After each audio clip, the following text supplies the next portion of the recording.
Hello, and welcome to Seafood Matters Podcast, the voice of the UK seafood industry. I'm your host, Jim Cowie, and in this episode, I am talking with Jimmy Buchan from Amity Fish Company. Jimmy and I go back many, many years. He is a tremendous ambassador for the fishing. We will be chatting about the way forward for the seafood industry. Jim, it's a pleasure to do a podcast with you. Me and you have been friends for a number of years now, and we share a similar vision and passion and enthusiasm for the industry. So Jimmy was, as we probably all know, was a skipper for many years. But in the last few years, I have taken a wee meander in my career path. Uh, a bit like a footballer, you know that you've got a limited playing time. So going to sea in your 60s, some guys still doing it, but I was preparing for let's say, the autumn of my career. And therefore, I always had this vision and passion to become a seafood supplier, because we've got some of the finest seafood being landed in and around our coastal communities. And for as much as we are in my past tense would have chased the bounty to get the maximum return on that, which a lot of times meant chasing the international market. I just feel that there's so much more that we can do for the UK market. 70 million people in the United Kingdom. We didn't need a big share of that to be able to utilise a lot more locally landed seafood across the UK, and therefore it's a win-win for everyone. So I hope I haven't been too long-winded in my opening gun, but that's the vision. Jimmy, thank you for that. I'll tell you what I found most interesting, and I'll do two things here. First of all, I'll pass regards, because I had a podcast just an hour ago with somebody that's passing his regards to yourself, and my goodness, how like the words are. He's almost repeated the same thing. You're on opposite sides of the country, but exactly, he was saying about how the UK market should be untapped. And that Adrian Bartlett, he said he was speaking to you a couple of weeks ago at the exhibition. So yes, yes, I know Adrian well. I've shared a stand with him when we did a showcase in Sandringham a few years ago. He's a wonderful guy, and you're right. We both share a similar viewpoint on the UK market, and possibly part of the problem with the UK market is we haven't done the marketing as well as we should have. If you think about it, the United Kingdom, an island nation, surrounded by the richest fishing grounds possibly in the world, and we take all this wonderful seafood and we export it, when in fact we could be doing much more for the UK market and the visitors that come to the UK. I mean, what a wonderful showcase it would be that we got all this people coming from all over the world who want to, especially for me up in Scotland, where they want to come and see our whisky trail, they want to play our golf courses, they want to learn their history. And we've got this fantastic products, and I just don't think we give it our best. I mean, don't get me wrong, there are some hotels and chefs that actually do promote well the seafood, but I think in generality, I think we could be doing much more than we are. Yeah, I totally agree with that. But it's funny because you quoted the number of the population in the UK, and that's exactly what Adrian did. So it's great to see like-minded, especially with and like yourself, Jimmy. I know we've spoken about this before, and I think it's so important. It's almost parts we need to build on it, but it's like the industry taking control, which should possibly should have it all the time. It's never too late. Guys like you with so much experience and knowledge and marketing the product. I think, and it kind of. I was asked a question today, Jam. If I were in government, what would I implement? And just using my experience and what I see is, I mean, government spends a lot of money in things, but sometimes I feel that the money, I'm not saying it's wasted, that's wrong to say that, because genuinely these people are trying their best. But I just think we should have a much more concentrated effort and the marketing starts with our tomorrow's children. Children of today will be the parents of tomorrow, the grandparents of the next day after that.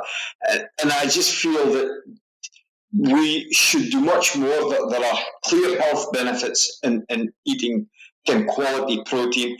It is one of the last seafoods that man has been able to interfere with the growing or the harvesting of the seafood. It is wild caught.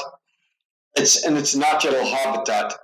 And the one thing that fishermen have done is really been able to adapt to more sustainable practices and starting to provide for their own future and not overfishing, fishing within the biological science and being able to go year on year back to the same fishing grounds and still be able to harvest in key areas. Seasonality's got a lot to do with it. And absolutely, I must say that no 2 years are the same. What happened last year might not happen the year after, but it might a few years later. So I just think I've drifted a wee bit, but I think can really focus on the food security. It is one of the most important things that we've probably learned in the last few years. That the first and most important thing is to make sure there is good, healthy food provided for the nation. And by gum, we've got it. But we need and we should do a bit more. And I think governments have been a bit blasé because I know that they like the idea of exporting, and that's kind of exporting means more money coming into the United Kingdom. But I just think it's such a natural resource, and there's so much more we should and could be doing with it. Couldn't agree more. And let me tell you, Jimmy, there's no need to apologise for straying because to me, you've never left the point. I often say to people, to me, seasonality is the key to sustainability. If we eat everything in season, we're healthier and the fish stocks are healthier. I think, Jim, it's a very, very valid point, and it doesn't just stay with seafood, although that's primarily our focus today. But I mean, when we start to eat things that are out of season, I'll give you a typical example is strawberries at Christmas week. That is not natural, and therefore we're interfering with we're not interfering, interfering is wrong, but we're forcing things on that are not in their natural habitat.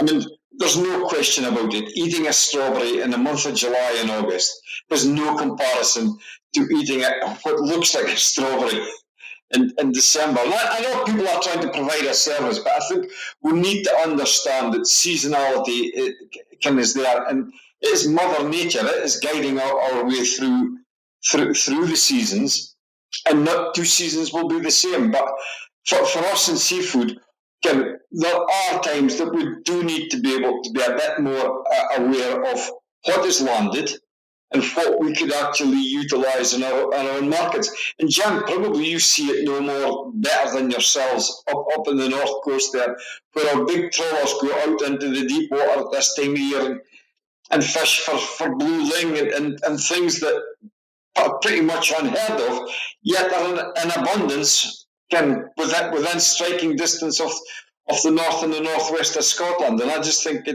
it's these type of things that if our European counterparts see value in that seafood, then why don't we? What are we missing? Why are we not utilise the great seafood that our own waters can provide.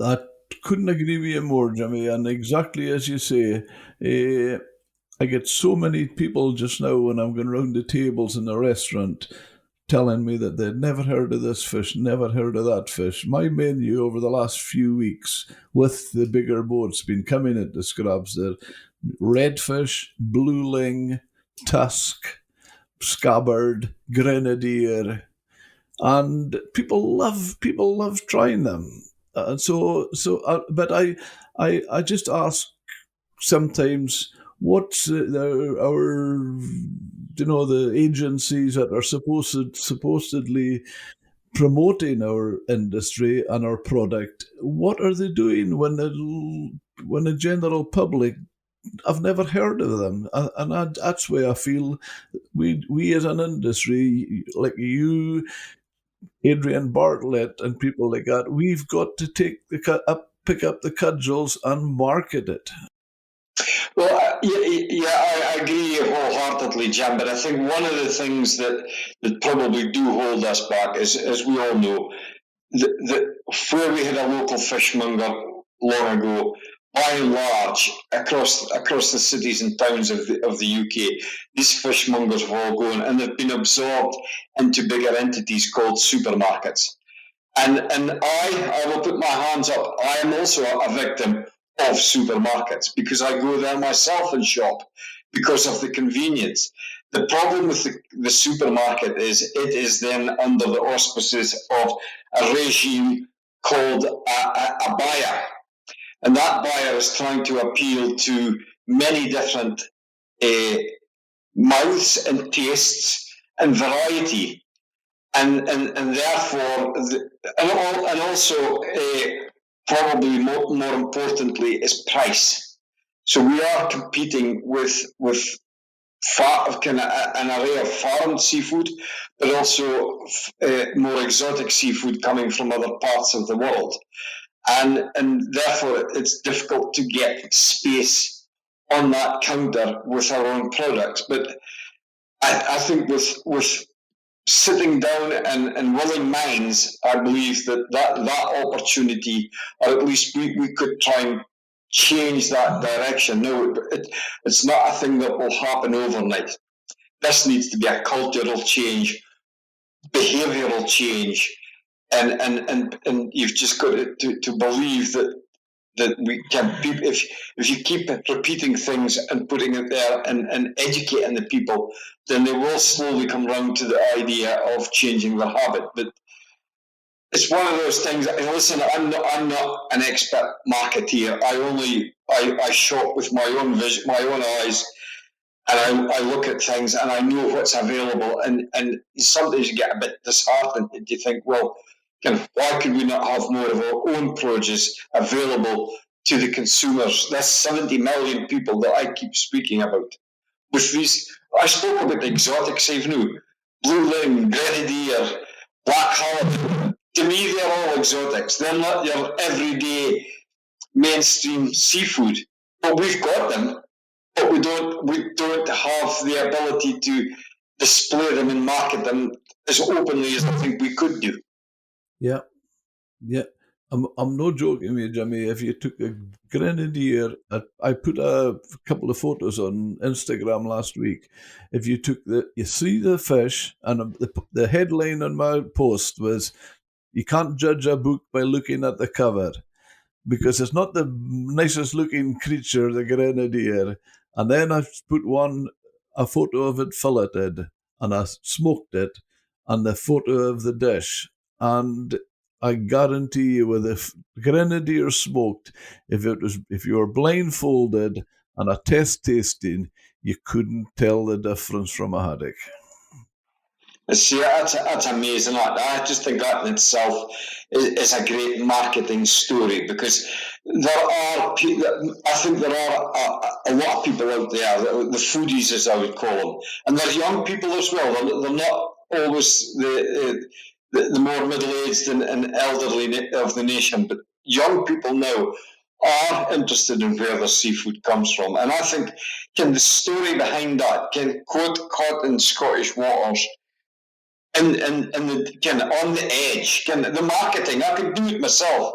I remember John Buchan and Trollerman. Where are you going tomorrow, John? We're going to the edge. With the hairs on the back of my neck were standing in edge. Where's the edge? The only thing I ever knew was the Devil's Hole. But so people are curious, and I think there's. I think well, I would like to see more done in that respect. But again, it's very difficult because you've got different associations and different governmental bodies with different agendas. And probably one of the biggest thing that constrains them of all is you can't market this because you would be giving someone a platform to promote a particular species or a fishery. When in fact, we should be speaking as one instead of being tied and constrained by what we could say. Is if that's what's in season this month, well, let's promote it. It's a bit like asparagus when it comes in season, Jim. Ken, you don't hold back promoting your asparagus because the sprouts will be ready in December. It's a seasonal product. Let the nation know about it and let the nation be able to access it. Totally. But the only thing I would pull you up on there, Jimmy, I don't think you were just 100% accurate, because you were talking about John O.V. going to the edge. It's not the first time I've had somebody in a restaurant when they've had grilled langoustine saying to me, "Did Jimmy Buchan catch them in the Devil's Hole?" I tell you what, that was absolutely, I still say, that program and the few others like it, they've been fantastic for the industry. You would be staggered if the amount of people, customers on a small restaurant, a remote restaurant, who looked at every episode. Yeah, I mean, again, it was a great, and that was the marketing side of me coming out. When the BBC came to Peterhead and they said they wanted to make a documentary about fishermen, a lot of my friends and colleagues who said, "Oh, don't get involved in that. It'll flag up maybe they're not looking in the best interests of the industry."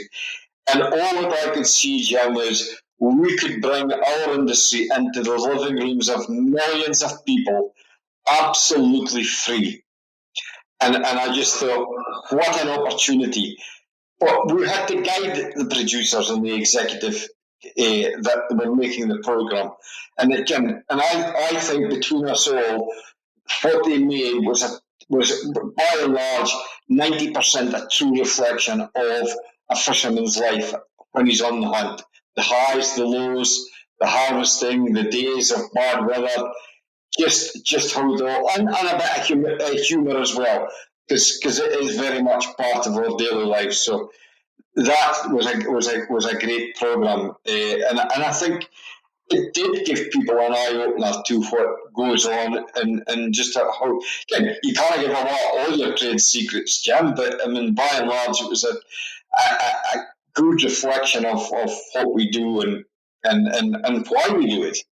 It was fantastic, Jimmy, and honestly, it was so good for the industry. It's so many people still talk about that, and that Jimmy Buchan and the Devil's Hole is the two. That's the one that sticks out more than Well, any. Jim, it's quite funny you should say that because I like to think I'm maybe a kind of unassuming guy, but the girls that work with me always says, Jimmy, your biggest selling point is your name and your face, and they kind of to a degree called me the Bernard Matthews of the seafood industry. Bernard Matthews was famous for turkeys, and they're saying you're going to be famous for seafood. But probably I do underestimate of how big an impact that had on a lot of people. And yet to this day, people will still associate me with being the trawler man or being on that program. And I remember you're the prawn guy. You're the guy who catches the prawns in the Devil's Hole. So it did make an impact. And I suppose for me, that is probably job done because if it had that kind of lasting effect on people's lives, then obviously they did watch it, they did enjoy it.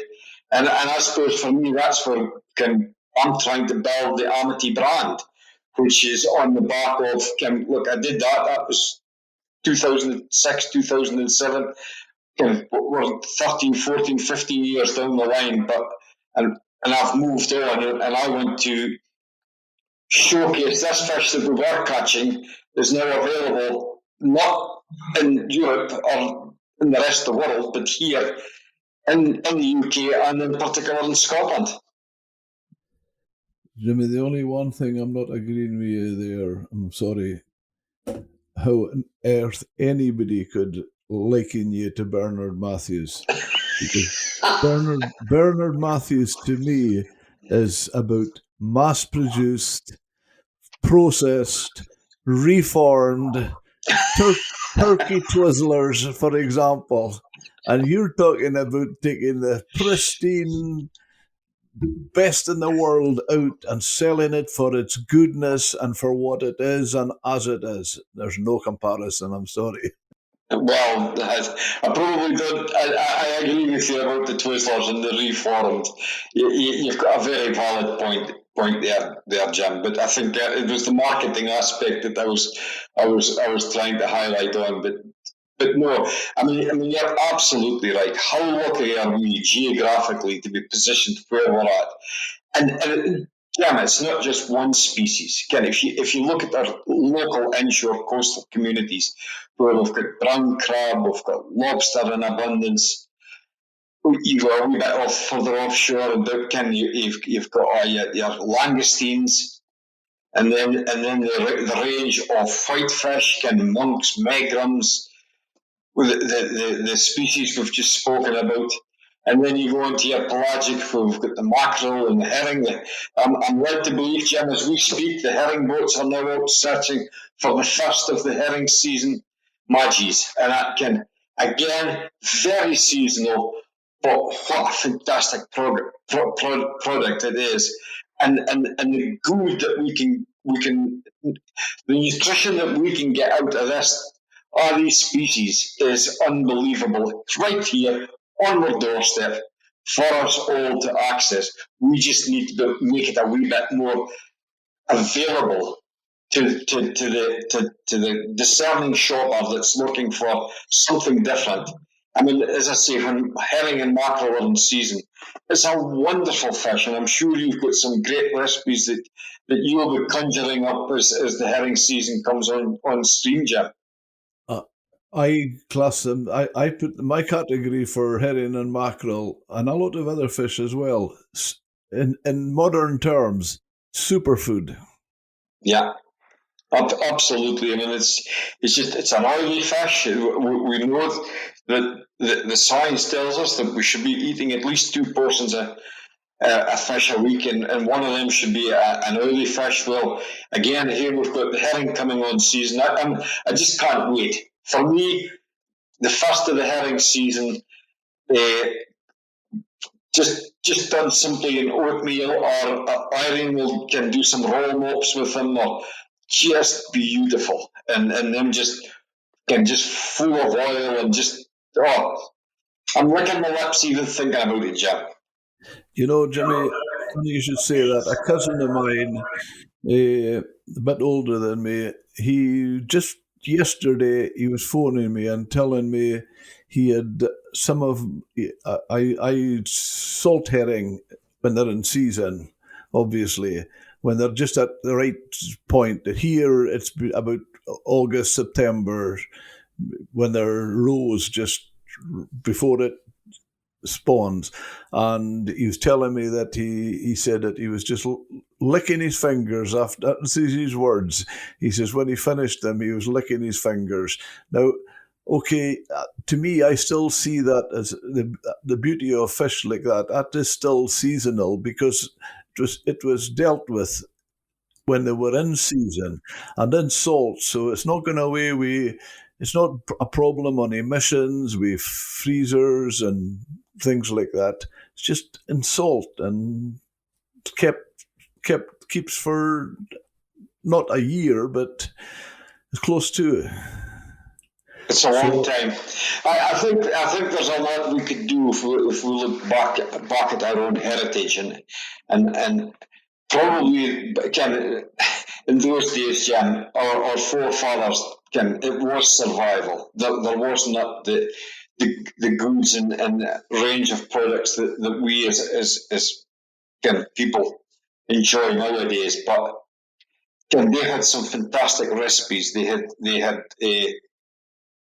ate well and they ate healthy because they were able to eat from the land and the sea. And in particular, in our focus and field, can as I say, the seafood that we have on our shores is just it's second to none. But I just think I keep harping, we need to do more with our children. We need to educate them on where fish comes from. I did hear a story that children didn't fully understand where fish came from, uh, how it got to their plate, and you think, well, that's impossible. We all know that fish grows in the sea, and we process and cut them and can sell them, but you only know things if you know things, and the only way you know things is if you're learned, and therefore I think we've got a challenge in our hands to make sure that all of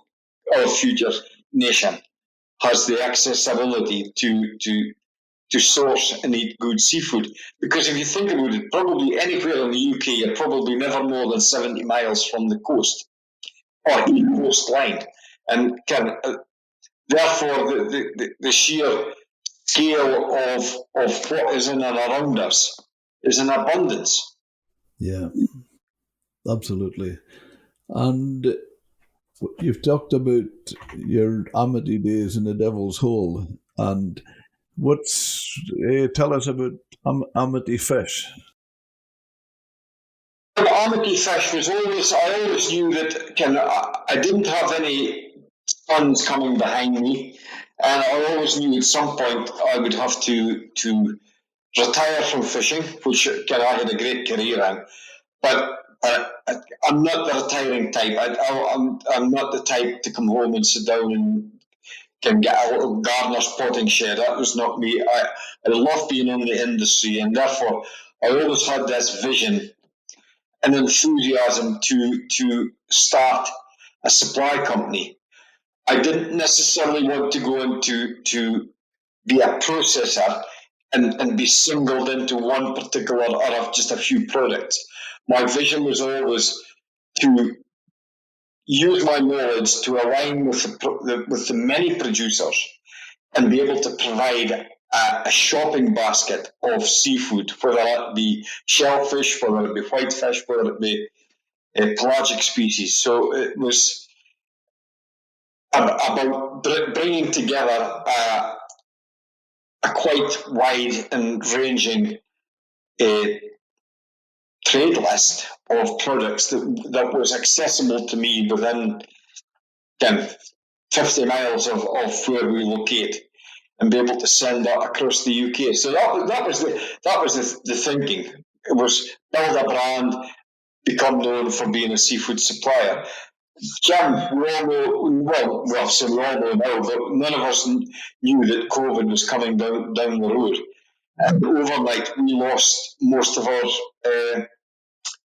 customers. In fact, we lost all of our customers.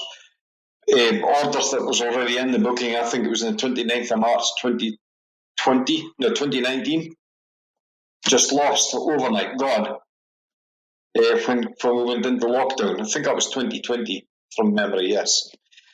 And therefore, we had no orders, and we had to think very quickly on our feet.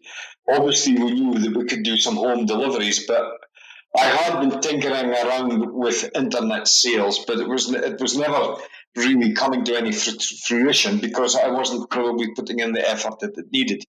But within a couple of days, we had to reinvent the wheel, and that wheel was we had a product. There was customers there looking for seafood. Supermarkets and restaurants was closed, and people had a hankering to eat quality seafood. And we immediately turned the business on its heel, and went full scale into UK delivery and local delivery by van. And it was a huge learning curve. We made many mistakes, but it kept the lights on. And the most important thing, Jim, is when business was closing down, we were scaling up. We were taking on people. We went from 4 people to 8, and we were able to keep the business viable and moving. And now it is probably 25% of our continuation of business growth. So although we're out the back of the pandemic and we're getting back into a more normal, a new normal, if we want to call it that, people are now beginning to understand that seafood can be sent direct to their home. It doesn't come in a wet, dripping box. We've used a lot of innovation, a lot of clever ideas for the packing of and sending of frozen products and fresh products is now a viable business entity, and therefore that's where we see our growth is by word of mouth, retention of customers, and of course searching and hunting for new customers. So as we grew out of the pandemic, uh, we see that the businesses have come back on stream, and it's good to see them up and running again. But it's also part of our growth strategy is to concentrate on online home delivery and expand that range of seafood that we can procure and send to our customers who are looking for products that are at a reasonable family budget price, as well as high end special products like lobsters, langoustines, scallops, the high end stuff that finds its way to the EU market. We know that there is a huge market in the UK. We just need to go and find them. Do you feel that government funded bodies could be doing more marketing our products? Yeah, well, I've always said that I think the government, to a degree, I think could do more. Now, also, I think industry has also got to agree that you can't ask the government to put its hand in its pocket all the time.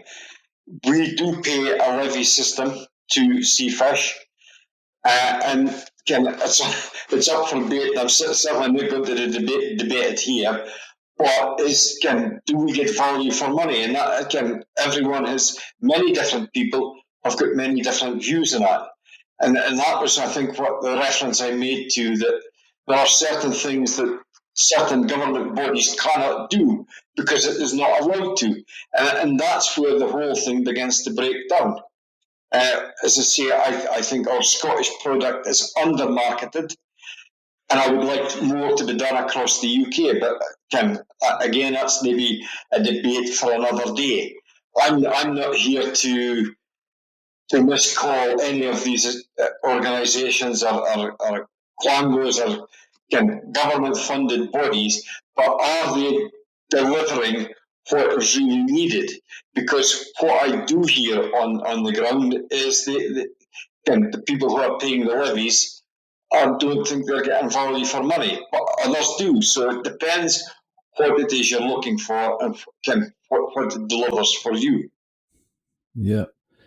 I have to agree with you on your earlier point that your team told you one of your strong points, because every time I see Jimmy Buchan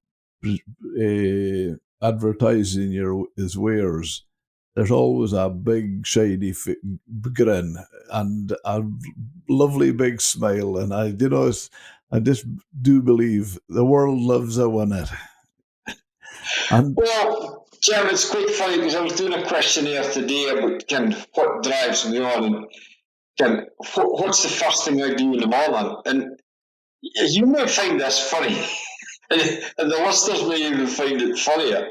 But every day I wake up, I just think it's a privilege to be alive, because I'm going to wait to get up and go to my work. And that is maybe I'll tell you where that is maybe started to take more importance was during lockdown, when most of the United Kingdom was in lockdown and couldn't go to work. I had the privilege that because I was a food supplier, I was privileged that I had a derogation that I could go to work. And it was at that point I began to appreciate that I could get up every morning, put a smile on my face, get a cup of tea over my throat, and go to work and find and source food to send to people all over the United Kingdom.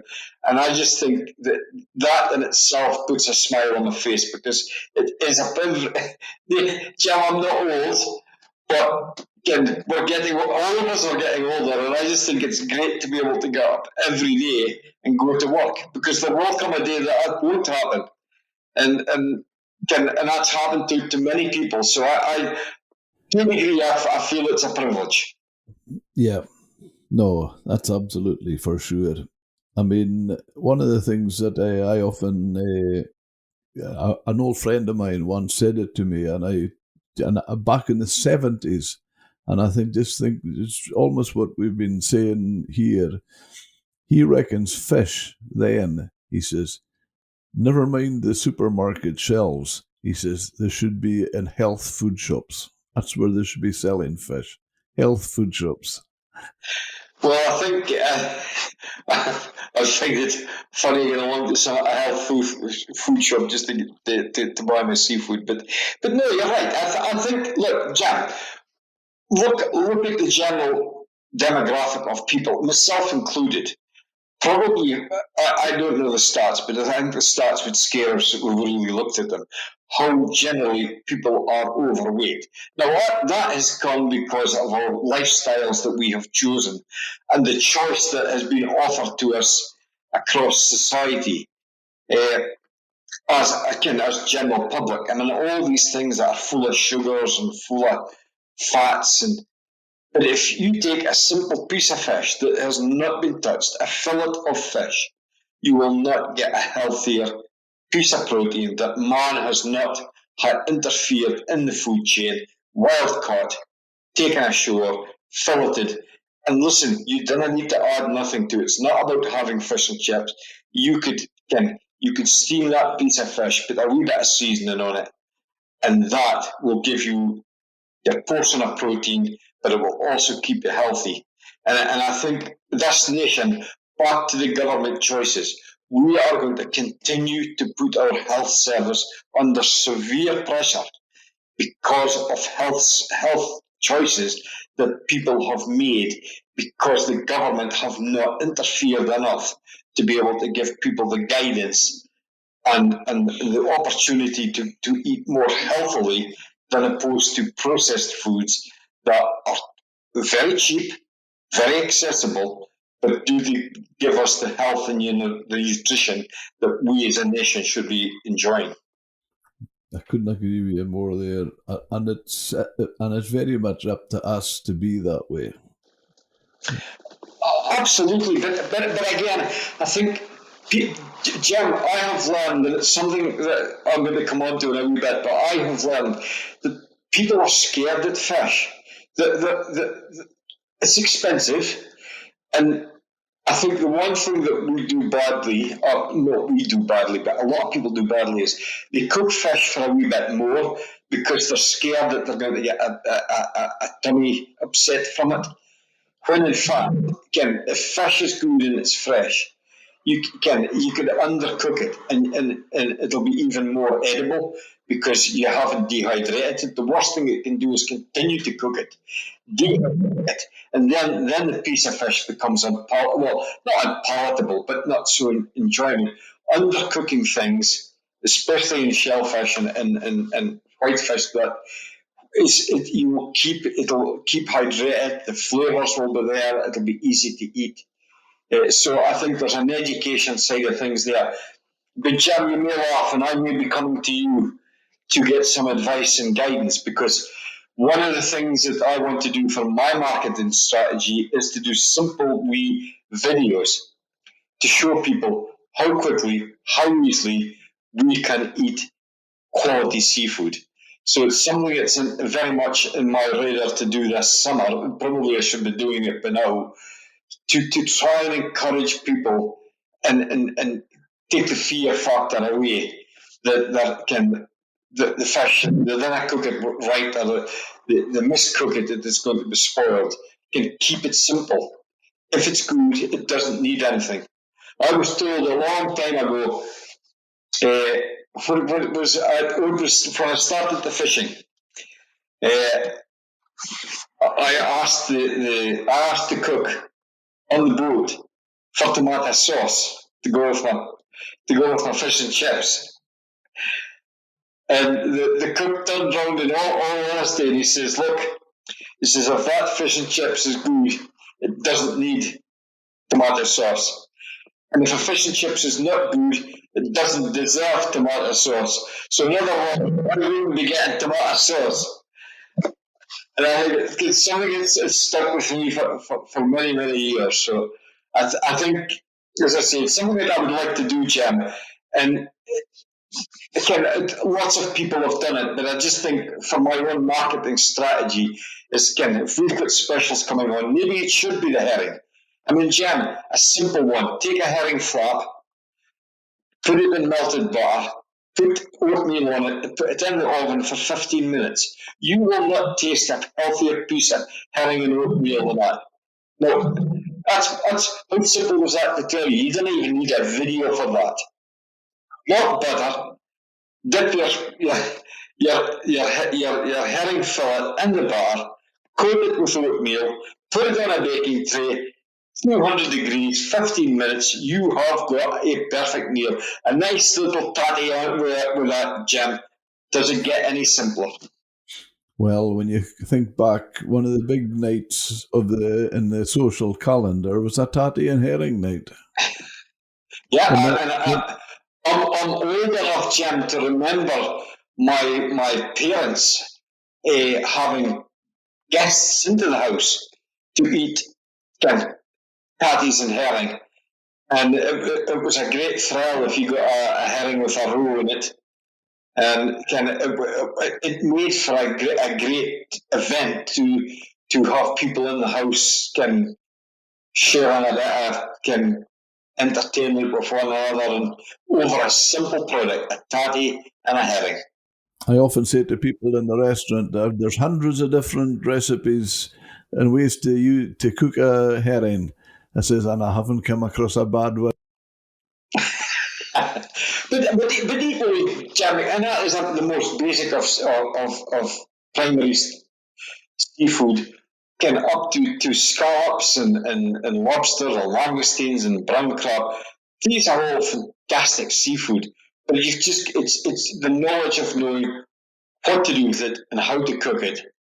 But again, it's not rocket science. It's just having not even so much the experience, but if someone could show you, once you've got it, you're running with it.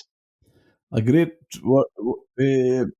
saying I often think back on. I met Rick Steen. I was speaking to Rick Steen in Scrabster, and he was doing one of his books going around the different ports of the country. And, we're just, I thought it was fantastic. He says, Jim, he says, it's not what you do to fish when you're cooking it. He says, the important thing is what you don't do. Well, that's absolutely true. If you forget to put in something, you're in big trouble. But no, we are really lucky, Jim. Again, as I said, geographically, we've got some of the finest seafood in the world, and we just need to be a bit more savvy on how we get that message across to it's the inner towns and cities. They're far removed from our glorious coastline that we've got. Most people that live on the coastline probably do have accessibility to good seafood. There's always a local seafood supplier somewhere or the fish one. But when you get to the bigger major cities, they are much harder to penetrate. And it's at that point that the supermarket has more control over what is offered and what they're prepared to take in and what they're prepared to take a risk on, as opposed to they're looking at their profitability rather than the seasonality or the education of feeding a nation. So again, I think that's where government need to be a bit more stronger. It's not easy with the power supermarkets have. They ultimately are the customer, and they're very difficult to work with, is my understanding. Not that I've personally worked with them, but from speaking with other people, they've got a different concept. They do not like the wet fish counter idea. As we know, they've closed, most of the multiples have closed their wet supermarkets in the United Kingdom, whilst our EU cousins are opening up and making our wet fish counters more accessible to the public. So different demographics, different nations, different shopping habits. And again, that is because we have decided that we don't want skin, we don't want bones, we just want to take it home and put it in the oven, and it comes out ready to eat. I've always said that culturally, I always said that the British see food as fuel. We take it on board, and our pace of life is we can't get enough hours done and work in. Whereas our European counterparts see food as an eating experience. It's a family experience. It's a much more leisurely pace, and therefore they enjoy the fruits of the sea and on the land. And to me, but it's maybe just perception, but they've got this much more casual approach to eating food and I couldn't agree with you more there, Jimmy. And even the words you use, because I very often refer to people that mealtime is a fuel stop. I'm bad for doing it myself. Kind of feel we should take time out and just enjoy, or can at least can walk away from your desk. But our work ethic is kind of there's work to be done. Roll it again. Don't put off for tomorrow what can be done today. But at the same time, we should also look after our own health and start to. But again, it's availability. Again, should we be doing? I don't know. We've got fish and chip shops, but maybe there's something we can. Because the modern thing now, Jim, is what do you call it? Oh, there's a word for it. Jim, it'll come to me. Sorry, I'll have to pass on that one, Jim. You'll have to edit that bit out. But I mean, there are food trends, and street food is one of the things that does seem to be coming up. So it's being clever in how we take take seafood and present it in such a way that it appeals to the young people who are living a different lifestyle in a more mixed cultural kind of society. So we've got to make sure that food, and especially seafood, is fashionable. But Jimmy, do you not feel that that's one of the fantastic things about our this seafood around our shores? It can sit comfortably in a Michelin star restaurant or in a street food stall. Again, I couldn't agree more, Jim. It's all about how it's presented and where it's presented. And you're right. If it's a 5-star white linen Michelin star, then that chef will present that plated. He will make a true eating experience.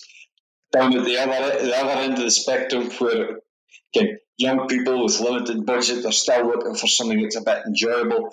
It's how that chef puts it together and can present it in such a way he can maybe add a wee bit of value to it, so that that person gets a meal out of a small amount of protein. But you're right. It can be the same piece of fish. It just depends how you present it and how you pull that dish together. And never forget, Jim, and you know this more than anyone, we do eat with our eyes. And if we like before we've even tasted it, we are 90% of the way there. If we don't like what we see, I think the mind is looking for excuses to reject it before we've even tasted it. So again, presentation is key to the buy-in of the person that you're trying to seduce with that seafood. Yep. You know, you're talking there, you just reminded me of a item I had on our menu the last couple of weeks. I believe, and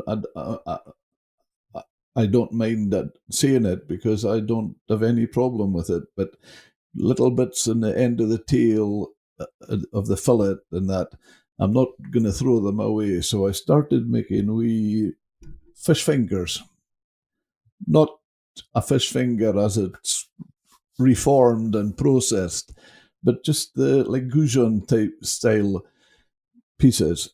And I wasn't just too sure how I was going to put it on the menu, and I didn't want it to sound fancy or anything. So what I finished up with, obviously, Captain's Galley, the restaurant. So what I had on the menu item read Captain's Fish Fingers, and in brackets, not Captain Birdseye.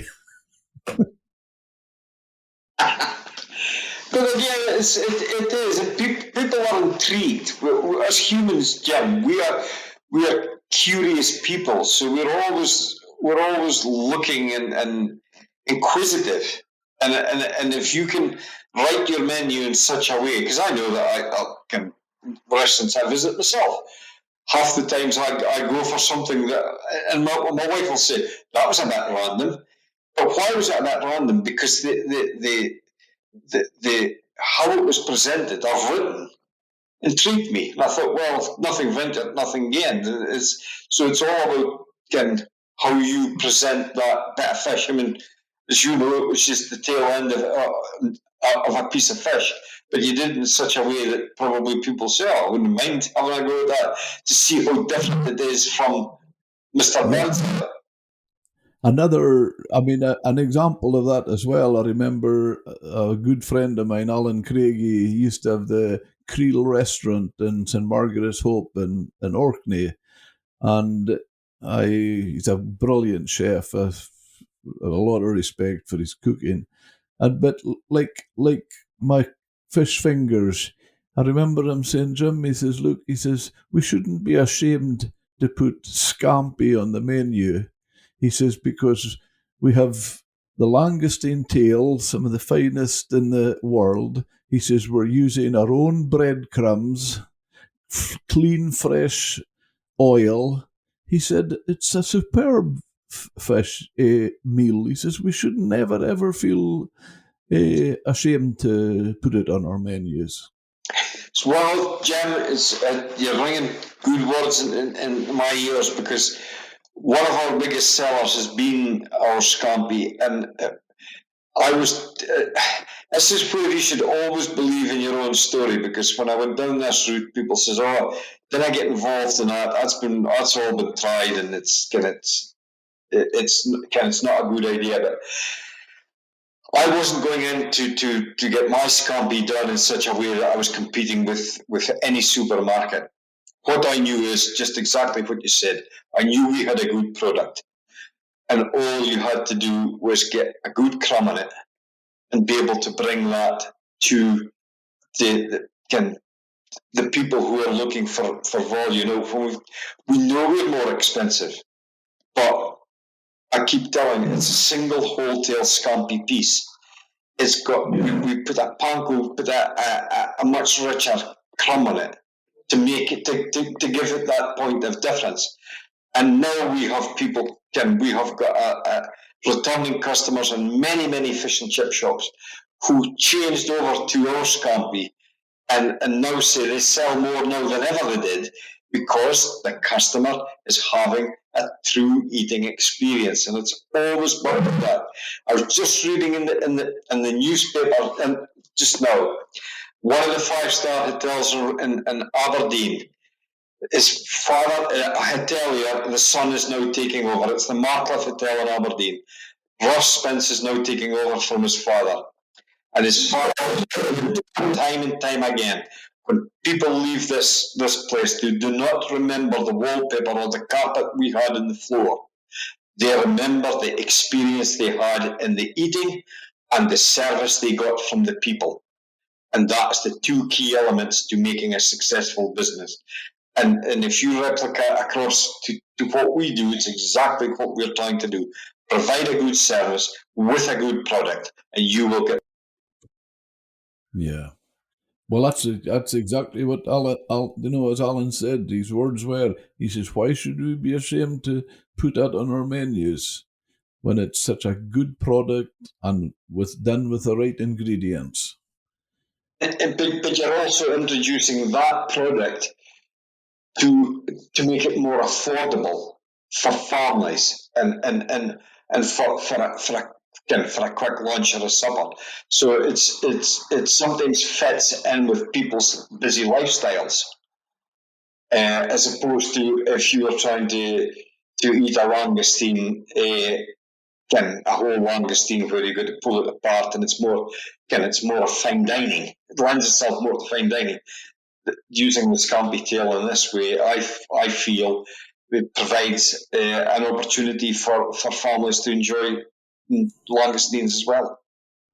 Yeah. It reminds me of when our two boys were younger. They wouldn't go into a restaurant with me because if there was langoustines or lobster or anything, they were embarrassed with the noise I was making sucking the meat. The sucking noise coming out of me. And again, Jim, I think that is very much a cultural thing because we have kind of, I think, different people have been brought up different ways, but that is real finger food. That is how you enjoy shellfish. You've got to get the bib on and get down, and because that's the only way that you can enjoy the true flavour of the shellfish that you're eating. Uh, Absolutely, 100%. And yeah, that is the experience of eating. Whereas we have become more accustomed to fine dining to us as sitting there and can eating things with your fork and knife. And I remember visiting Canada many years ago, where the host learned us how to eat lobster using your knife, and he had some fantastic tricks up his sleeve. And again, it was one of those things. Lobster was their mainstay, so they had mastered to be able to learn people how you could eat lobster just using your knife. And they had some fantastic little tricks up their sleeve, and maybe we should be. That's the type of things we should be focusing on. So that might be my mini podcast or my mini video call is kind of how do we eat shellfish? How do we take it apart and kind of which and also show people, look, can there's meat in the leg of the lobster? Can people just break off the tail, take the tail off and discard the body? But there's a lot of eating in a lobster. You just know where to go and find it. Absolutely. That's for sure. Yeah, that's for sure. If you're wanting an addition to your product list, along with your lovely scampi, don't forget the Captain's Fish Fingers. Captain's fish fingers and Jim, I'm going to put it on record here. I'm going to come back to you. I'm going to put you on the. I'm going to put you on the spot. I've got this great vision that although we've got this great fish soup called Cullen Skink, and I will not take it away from anyone. It is a good product. Many different versions of how to make it.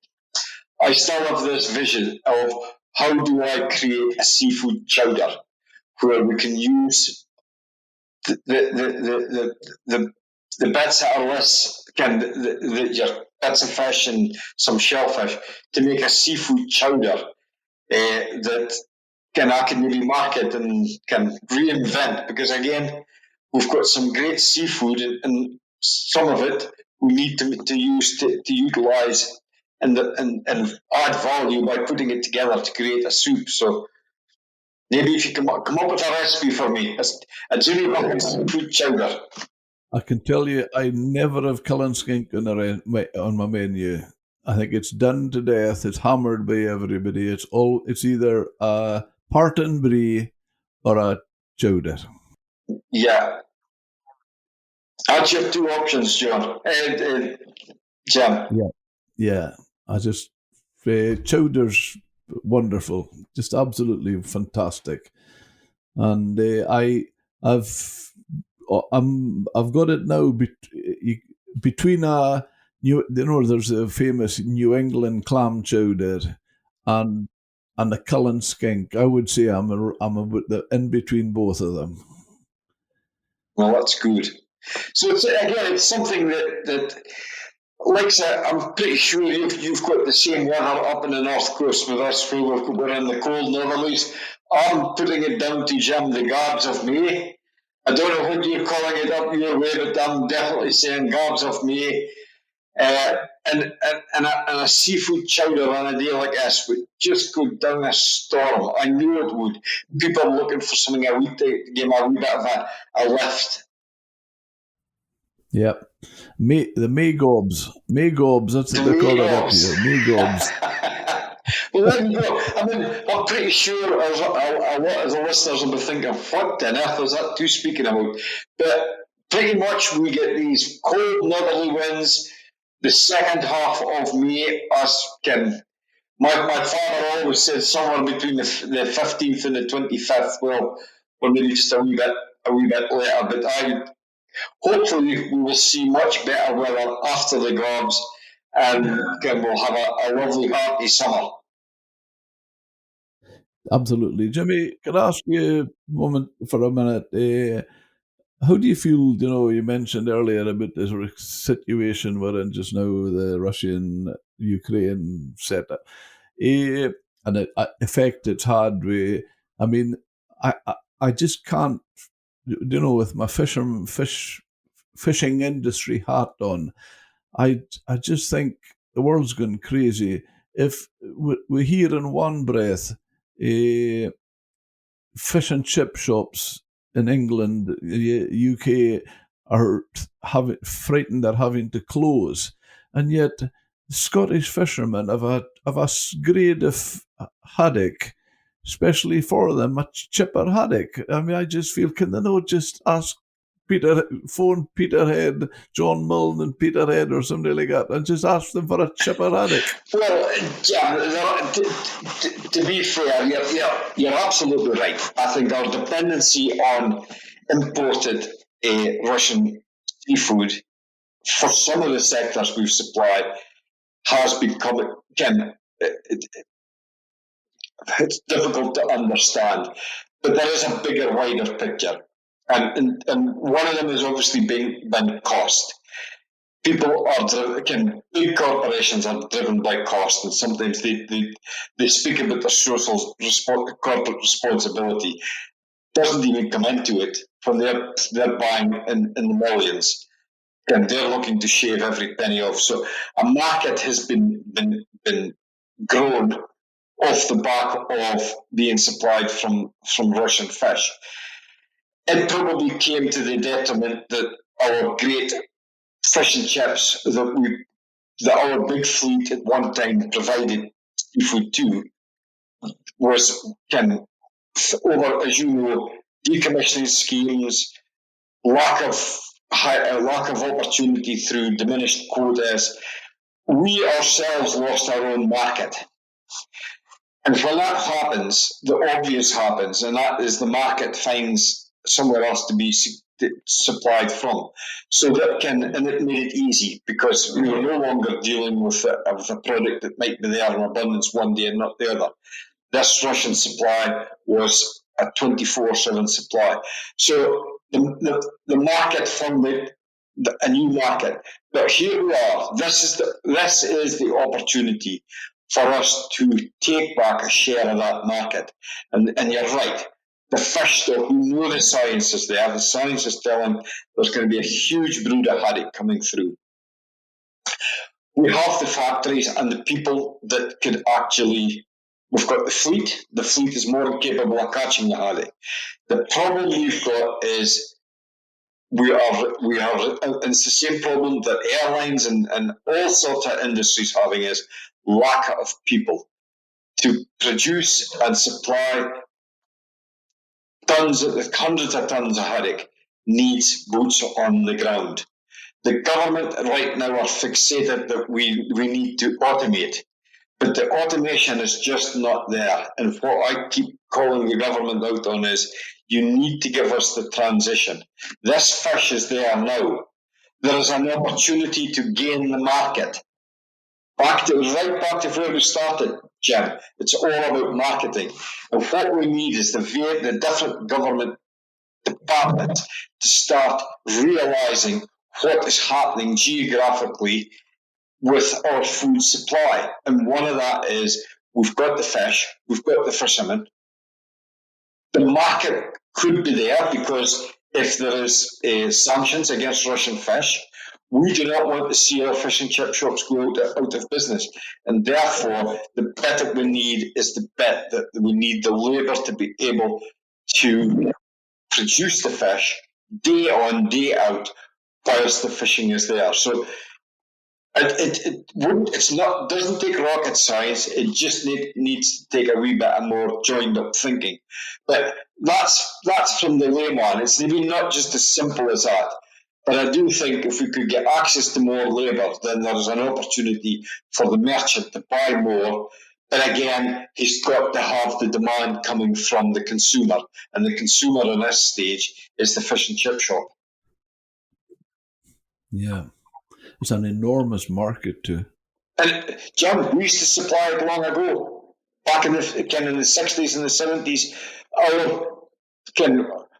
As a young fisherman, we were taking in boatloads of small haddock, and it was all being absorbed into the market. So we do and have in the past eaten this fish, but as I say, when the fleet started to shrink and there was less available, the supplier just found a new, or the consumer, or the wholesalers just found a new place to be able to source that fish. And in this case, it was accessing Russian fish of Russian origin. We now have got an opportunity, a real opportunity to at least address this and try and make the necessary change that will have us eating Scottish, locally landed haddock. I think you've been very fair, Jimmy, and I'm credit to you, but I would say my view, maybe you wouldn't agree with it, would be slightly different. I would say they ran to the lowest bidder and sold their soul to the devil. Well, yeah, you're probably right, and to a degree, that's when you have managers running things rather than people of passion. Then you're right. They will sell you out for a penny a kilo, because when it gets to volumes, that runs into tens of thousands of pounds. And I do experience that when I'm chasing contracts and I'm trying to bid to get fish, Scottish fish, into certain contracts. It is a very, very competitive market, and it does frustrate me, Jim, because they want MSC, they want Scottish, they want all the things that you can give them. But when it comes down to the price, and I always say, look, the price is the price, because we've got to pay the fisherman and the processor a fair price. We have by our own ends have got to give good wages to people who risk their life to go and catch the fish. I've done it, and it's not an easy job. So they've got to be paid well for that. But equally, the processor and the people who work in the processing factories need to get a decent working wage as well. So it's really important that everyone in the supply chain can make a shilling. But you're right, a lot of these people would sell out if they thought they could get a better deal elsewhere. One of the proudest things we did as Amity is we were able to be the seafood supplier for COP26 in Glasgow. And that was by getting Scottish landed MSC, haddock, and the people of the many different countries of the world eating that seafood. So it can be done, but there just has to be willing people that understand what they're dealing with. And again, that's why I'm saying when it gets to big business, Jim, these people are so far removed from the coastal communities that we work and serve that it's just numbers to them. Yeah, you're right. You're right. I mean, I just feel that it's such a opportunity with such a huge market and such a wonderful product. And you'll see chipper haddock on the but on the market, and yet fish and chip shops are saying they're going to have to close. There's some, as you mentioned earlier, joined up thinking. I think there's certainly Jim, I think what we've got to change is what people think fish should be. This Scottish haddock is going to come in is traditionally small. It will not grow big. But if they're really concerned that they want to give a portion weight, then just done two pieces. Then if it's the fact that they need to hit a target weight of 140 grams or 160 grams, it's absolutely fine, but just put on two pieces. But people have got to understand that when you're dealing with wild caught product, it doesn't come at a certain size. Fish is not square. Fish is variable in size and weight, and you've got to accept that's what it is. But again, that's down to we have always found solutions to what they say is market demand.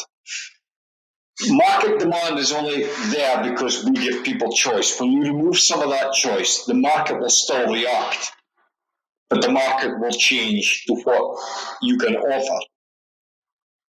That's not a professional opinion. It's just an opinion that I feel quite passionate about. If you remove one of the, and I see that when we run out of product, people have got their choice. But when that's no longer available on that day, but you can offer them A or B, then we always find a solution. 9 times out of 10, people will make a second choice. And sometimes they'll come back and say, that was no different from the other. It was a wee bit smaller, but it was still as good. It's just they've got this perception of how they want to present things. But in the real world of wild caught fish, it's not always like that. There's a lot of variations that come in. But when I hear some fish and chip shops saying they may have to close, I do not accept that. They're not looking very hard for their seafood.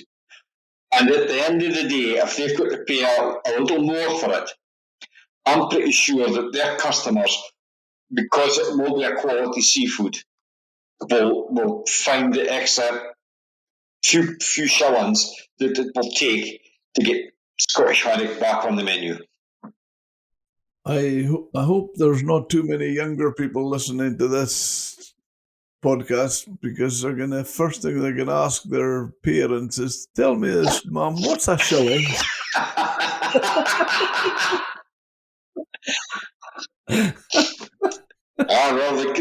We've worked hard for the Queen's shilling.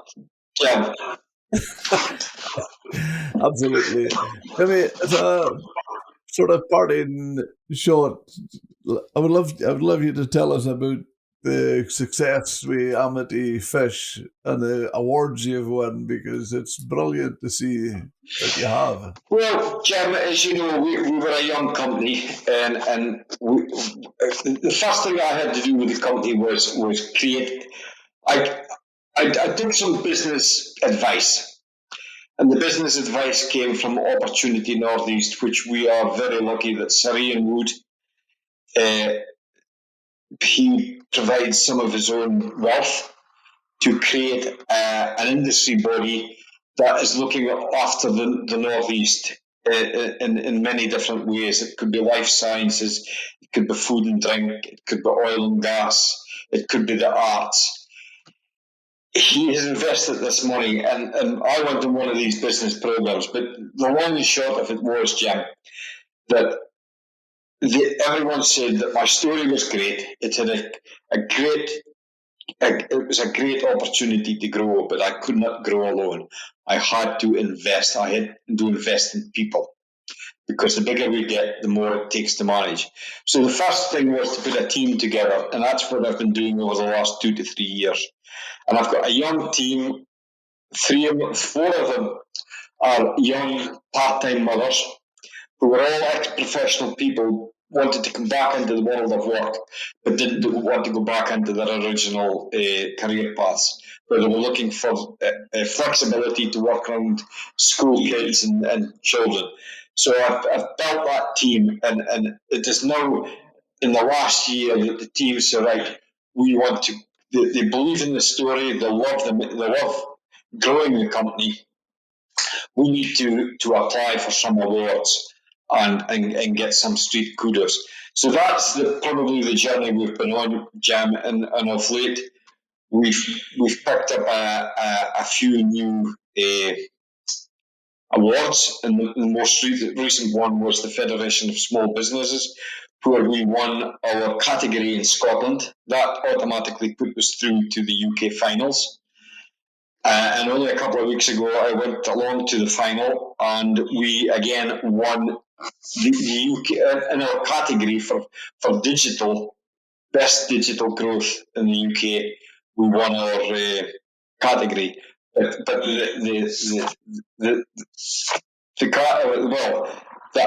best accolade of that particular day is that we went on to lift best UK small business award out of 3,000 businesses. So for a small fish supply company from Peterhead, we went on to lift the Federation of Small Business Awards UK 2022, and I just think that was testament not to me. Okay, I had the vision and the ideas, but for the team that is sitting behind me, and it was a huge, proud moment. So again, tomorrow, Jim, we're awaiting more awards. This is for best retail product. And again, I'm putting forward langoustines because I think it is underutilised. We've been shortlisted. How we will know, we'll know tomorrow. But I think more importantly is we've got the North East of Scotland Food and Drink Awards coming up on the 6th of June, the 9th of June, sorry. And we have been shortlisted for 4 categories. So I'm thinking we're not winners, we will only know on the night, but even to be shortlisted in 4 different categories in these awards, I think there's only one other company has 4 categories in on that night. So the team, I cannot praise enough. Without them, I could have not have done this. I've put in my effort and my time as well, but I think, Jim, to finish up with, it's a true saying.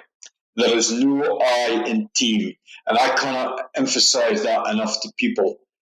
Your biggest asset is your people that work with you and drive the business forward, because they are the business, and without them, none of this would have been achievable.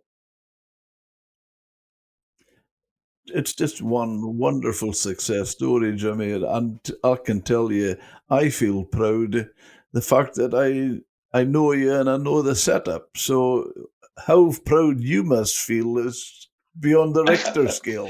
No, it is. It's one of those, Jam. And I would say to people that's listening, thinking applying for awards, they think, "Oh, I'll never win that."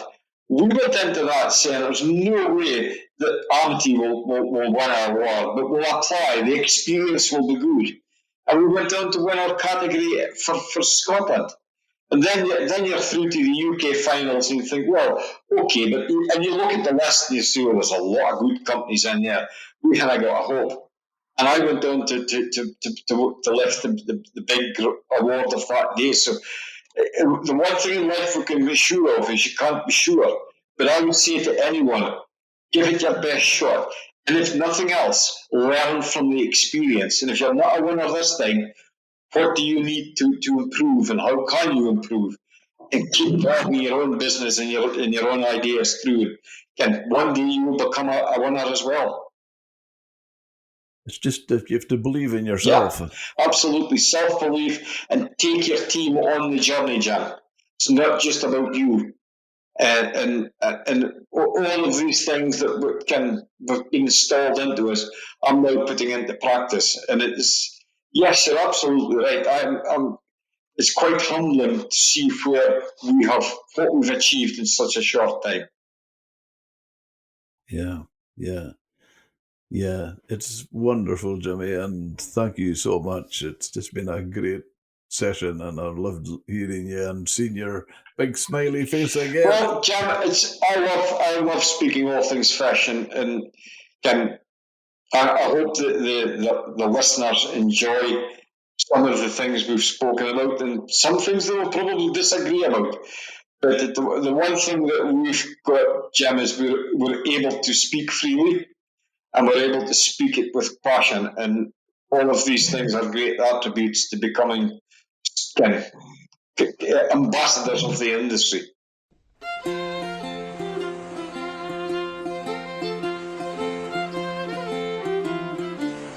Thank you for listening to Seafood Matters podcast. You can subscribe and leave a review wherever you get your podcasts. You can join me on Instagram and Facebook by searching for @Seafood Matters podcast. If you have any questions or episode suggestions, please email me at jim@seafoodmatterspodcast.com or get in touch through my website, seafoodmatterspodcast.com.